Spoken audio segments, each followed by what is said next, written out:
जेठानी जी किस बात का खुन्नस पाले हुए रहती हैं। जैसे वो इस घर की बहू है, वैसे ही मैं भी हूँ। सुन लो सुनीता, अब ये तुम अपने परिवार का 4 रोटी खुद ही सेक लेना। सब्जी और दाल मैं बना दिया करूँगी और सास ससुर का खाना का जिम्मा भी मेरा ही है, क्योंकि मैं इनकी बड़ी बहू हूँ। जेठानी ललिता तमक कर बोलते हुए अपने कमरे में चली गई। मायूस सुनीता हतप्रभा है कि आज भाभी को क्या हो गया है। रसोई घर में हाथ बटाने के अतिरिक्त कपड़ा लत्ता भी सिरियाती थी। ऑफिस से आने के पश्चात सब्जी लेती आती ताकि जेठ जी ससुर जी का भार हल्का हो सके। हो सकता है भाभी का मूड ऑफ हो, शायद भैया से कहा सुनी हुई हो, लेकिन यह सिलसिला 10 दिनों तक चलता रहा। अपना और पति राघव के लंच के लिए रोटी पराठा बनाना पड़ता, जिससे ऑफिस 15 मिनट देर से पहुंचती। 30 बॉस की चिल्पो झेलो। एक दिन झुंझुलाहट और उकताहट से भरी सुनीता पति राघव पर चिल्ला पड़ी, देखो ना भाभी को क्या हो गया है। किचन में दाल सब्जी बनाकर रख देती है, केवल हम चारों के लिए रोटी नहीं बनाती। कहती है तुम बना लो, और तो और मुझसे ढंग से बात भी नहीं करती।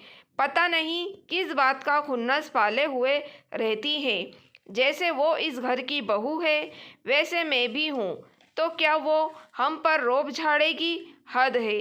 क्या मैं उनके जैसा घर पर खाली बैठी हूँ? 4 पैसे कमाने जाती हूँ, रोज सब्जी भाजी ले आती हूँ।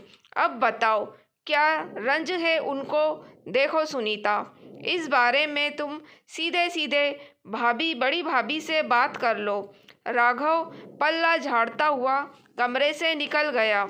हे भगवान, ये भी मेरी नहीं सुनते। लगता है सास से बात करनी पड़ेगी। माँ, कैसी हैं आप? सुनीता को अपने कमरे में देख सास की आंखें आश्चर्यचकित हो उठी कि आज सूरज पूरब से ना निकलकर पश्चिम से तो नहीं निकला।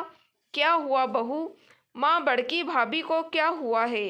वो कटी कटी सी रहती है हमसे। वो तो खुद तुम समझदार हो, लेकिन तुमको लगता है कि ललिता तुम्हारी उपेक्षा कर रही है या अवहेलना। तो छोटी बहू, इतना समझ लो कि तुमसे कहीं ना कहीं चूक हो रही है। भले ही तुम कमाऊ हो, लेकिन वो भी घर परिवार को बखूबी 15 साल से संभाल रही है। और तो और तुम्हारे बच्चों को भी लंच वही बनाकर देती है, दोपहर को भी उनको खाना खिलाती है। शाम को जब तुम आती हो तो सब्जी भले ही ले आती हो, लेकिन उसे धो काट कर देना भी बनता है। अपने लिए चाय बनाकर अपने कमरे में आराम करने जो जाती हो, उसके बाद सीधे 9 बजे खाने के समय निकलती हो। बना बनाया खाना परोस कर देना मदद नहीं कहलाता, बल्कि असली मेहनत है सब्जी काटना और आटा गूंदना। थोड़ा बहुत आराम के बाद रोटी बेलने में तो बड़की को मदद दे ही सकती हो ना। लेकिन नहीं, सास के कहे गए एक एक बात को से सुनीता सहमत हो गई। यदि वो कमाती है तो इसका मतलब ये नहीं भाभी घर में आराम फरमा रही है। वो भी दिन भर चूल्हा चौका संभालती है। कम से कम सब्जी दाल तो बनाती थी, गनीमत है। नहीं तो और घरों में जेठानी देवरानी का हाड़ का झगड़ा बहुत बदनाम है। यदि इज्जत पाना है तो इज्जत देना ही होगा। दूसरे दिन से सुनीता किचन में नाश्ते में पोहा खुद बनाती है, सबको चाय नाश्ता परोसती है और भाभी को जबरन खिलाती है। ललिता भी अचरज में है, लेकिन हर्षित भी है कि देवरानी को अकल आ गई। सब्जी काट कर रखने के बाद दाल गैस पर चढ़ा देती है और आटा भी गूंद देती है। इस तरह से हेल्प कर सुनीता ऑफिस चली जाती है। ललिता भी खुश है कि चलो देवरानी को सद्बुद्धि जाग गई। दोस्तों, अगर आपको कहानी पसंद आई है तो प्लीज़ आप मेरे चैनल वॉइस ऑफ नीलोफर को सब्सक्राइब ज़रूर कीजिएगा और मेरी वीडियो को लाइक और शेयर भी ज़रूर कीजिएगा। Thank you for watching.